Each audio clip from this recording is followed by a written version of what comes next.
Hi everyone, I'm Auburn Elvis, host of War Horses, the only equestrian podcast with the courage to dream of what might have been. Well, this weekend would have been the NCEA National Championship Tournament, but as we all know, it was not meant to be.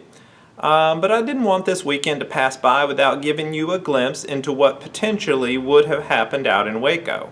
So I got together with a couple of friends here at the E2C network, and we decided to simulate the National Championship Tournament by playing an online equestrian game. Helping out from the Inside the Jungle podcast is Drew Hooper. Along with Drew, the Auburn Uniform Database's Clint Richardson joined us as well. Now, for the simulation, we chose to play Riding Club Championship. It's a free-to-play game on Steam that lets you ride horses through a host of challenging courses. Now, this game is pretty basic, and it only does some standard fences jumping plus some agility courses, but it's the best we could find, so that's what we used. For the tournament structure, we used the NCEA's final rankings to seed the 8 teams that would be competing. Each player was given a team to compete as in the head-to-head meets, and we used the game's challenge feature to simulate the head-to-head rides that would earn the points in the meet. As teams advanced, players took on the roles of those new teams, with the competition continuing until we had our national champion. So here's how it went. The tournament started with a matchup between number 1 Auburn and number 8 Texas A&M. Despite finishing ranked number 8, the Aggies were actually the team that gave the undefeated Auburn the most trouble this year, and some of that actually carried over into our tournament. Auburn took the early lead, but Texas A&M battled back to tie the points total before Auburn finally put things away. The meet ended with a 10-6 victory for the Tigers, so Auburn advanced to the semifinal round. In the other quarterfinal matches, Oklahoma State defeated TCU 10-6. South Carolina narrowly defeated Georgia 8-7.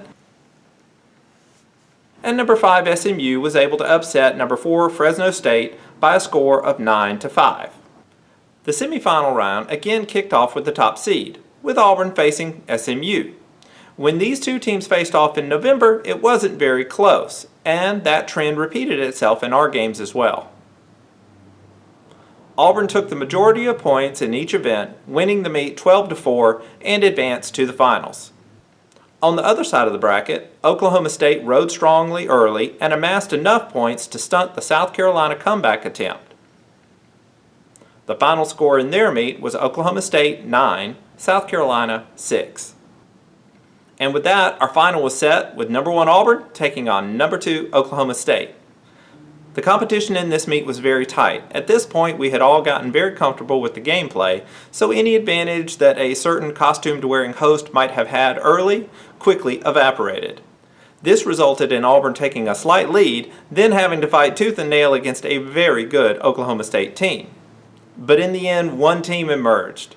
Winning by a score of 9-7, the 2019-2020 virtual national champions are the Auburn Tigers. Auburn's performance was anchored by a pair of MOP winning rides by junior Sailor Taint Jacques and sophomore Lamela Kangmeyer. So congratulations to Auburn Equestrian for the success of your virtual counterparts. I'd also like to thank Drew Hooper of the Inside the Jungle podcast and Clint Richardson of the Auburn Uniform Database for helping me play these matches. They were great sports, working with a less than ideal game to simulate this sport that none of us are really qualified to represent. But we did our best, we had fun, and I hope you enjoyed it too. Thank you very much for watching. I'm your host, Auburn Elvis, War Eagle, and War Horses.